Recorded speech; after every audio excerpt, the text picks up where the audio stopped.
सबसे पहले तो बताएगा कि इत्तेहादी हुकूमत है, पीपल्स पार्टी के तेवर इन दिनों क्यों बदले बदले? बिस्मिल्लाहिर्रहमानिर्रहीम।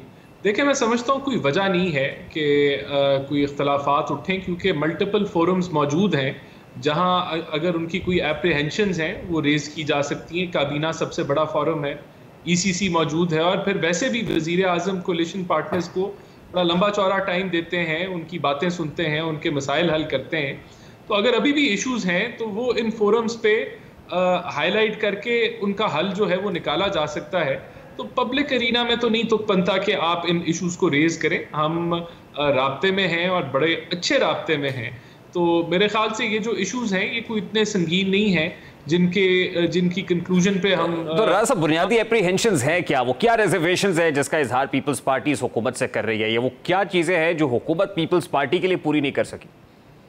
देखिए, PSDP के ऊपर उन्होंने एतराज़ उठाया है कि PSDP के अंदर सिंध को शेयर नहीं मिला, जबकि PSDP भी जो बनाया गया है वो सारी कोalition पार्टनर्स की मुशावरत के साथ बनाया गया है। लेकिन अगर उनके कोई इतराज़ात हैं कोई फ्लड्स के ऊपर या कोई PSDP के ऊपर अगर शेयर कम मिला है तो वो उनसे बातचीत करके तय किया जा सकता है।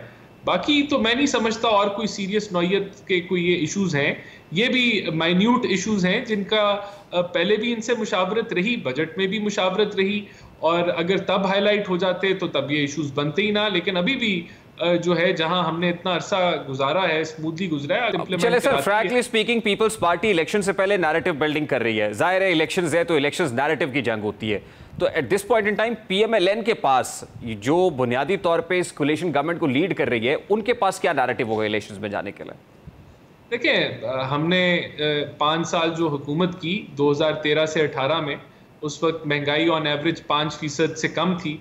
हमने अंधेरे दूर किए, मैक्सिमम जो है वो इलेक्ट्रिफिकेशन की 14,000 मेगावाट तक हमने मंसूबे लगाए, CPEC लॉन्च किया, LNG के टर्मिनल लगाए, टेररिज्म से ख़त्म किया मामला मुल्क के अंदर से। जो ना खाते तो मुल्क दिवालिया हो जाता। जिस वक्त आपने हुकूमत ली थी तो उस वक्त आपका नैरेटिव ये था कि रियासत बचाओ, सियासत नहीं रियासत बचाओ। ठीक है, उसके लिए आपने कड़वी गोलियां खाई, डिफिकल्ट डिसीजंस लिए, बावजूद इसके IMF के साथ मामलात मैच्योर नहीं हुए, और वो कड़वी गोली निकलते निकलते एक आम आदमी जो है वो तो जमीन बोस हो गया है। वो जरूर महंगाई की आग में जल रहा है क्योंकि इन्फ्लेशन डबल डिजिट्स के अंदर है। तो आपको नहीं लगता कि नैरेटिव की इस जंग में मुस्लिम लीग नून खासी कमजोर होगी? क्योंकि वजीर आजम आपके थे, फाइनेंस मिनिस्टर आपके थे, इसहाक डार साहब की जितनी हाइप क्रिएट की गई थी वो उस तरह से डिलीवर नहीं कर सके। नहीं, देखें, यहाँ तो डिफ़ॉल्ट का अंदिया दिया जा रहा था PTI की तरफ से। वो तो रोज़ डिफ़ॉल्ट का नारा लगाते थे। हमने इस मुल्क को डिफ़ॉल्ट से बचाया, और अगर IMF अभी भी हमारे पास वक्त बाकी है, और अगर नहीं भी होता तो हमने वो जिस नगर पे IMF की रिक्वायरमेंट थी हम उस नगर पे ही चल रहे हैं। तो हमने वो रिस्पॉन्सिबिलिटी का मुजाहरा किया है जो PTI ने ट्रांजिशन के वक्त नहीं किया। उन्होंने तो IMF के मुआहदे को उखाड़ बाहर फेंका और सब्सिडीज पे सब्सिडीज देना शुरू कर दिए, जिसने मुल्क की डायरेक्शन को तबाह कर दिया। तो हमने तो रिस्पॉन्सिबिलिटी का मुजाहरा करते हुए बजट के अहदाफ भी उनसे शेयर किए, और उन्होंने जो एतराज़ात उठाए उस पर भी उनको रिस्पॉन्ड किया। तो हमने तो, मैं समझता हूं कि बिल्कुल जो रियासत बचाओ सियासत नहीं बचाई हमने, तो ये नारा हमने पूरा किया। वो देखिए, वो नैरेटिव तो 2018 में होना चाहिए था ना। अगर वो इतना बेस्ट सेलिंग था तो 2018 में भी लोग उसको बाय कर लेते। अभी जब पीपल्स पार्टी और PMLN दोनों इलेक्शंस के लिए मैदान में उतरेंगे तो यहां पर तो ये है कि कौन ज्यादा अचीव करता है, कौन पर्टिकुलरली पंजाब के अंदर रकम लगाने में कामयाब होता है। तो आपको क्या लग रहा है कि जब पीपल्स पार्टी और PMLN राइवल्स के तौर पे इलेक्शन के अंदर आएंगे तो क्या आसान होगा? क्या लोग इन राइवल्स को भी उस तरह से ये समझेंगे नूरा कुश्ती है? देखिए, मैं समझता हूं कि पंजाब के अंदर मुकाबला PTI और PMLN का था। 9 मई के बाद PTI को शदीद डेंट पड़ा है, उनकी पॉपुलैरिटी में भी कमी आई है, और जिस तरीके से उनकी पार्टी बिखर गई है, तो अब पंजाब के ग्राउंड में PMLN है, और अब IPP है, इस्तेकाम पाकिस्तान, और पीपल्स पार्टी है जो कि कोशिश कर रही है कि वो अपना। बहुत बहुत शुक्रिया। Let's take a very quick short break, और ब्रेक के बाद वापस आते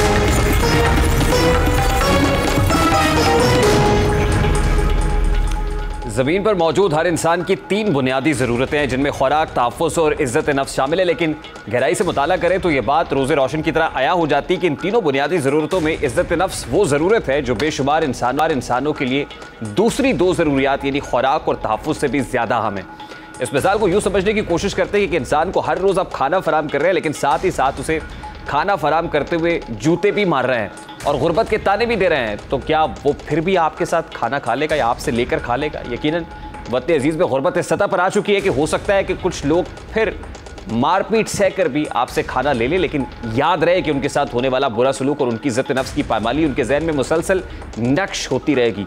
ये जो मनाजिर इस वक्त अब आपको दिखा रहे हैं, ये 4 सद्दा के हैं, जहाँ शहीद बेनज़ीर इनकम सपोर्ट प्रोग्राम के पैसे वसूल करने के लिए खवातीन कतार अंदर कतार खड़ी हैं और एक मर्द पुलिस एहलकार जिस बेदर्दी से इन खवातीन पर डंडे बरसा रहा है, यकीनन ये दिल दहला देने वाली वीडियो है। ऐसी काली भेड़ें हर डिपार्टमेंट के अंदर मौजूद होती हैं।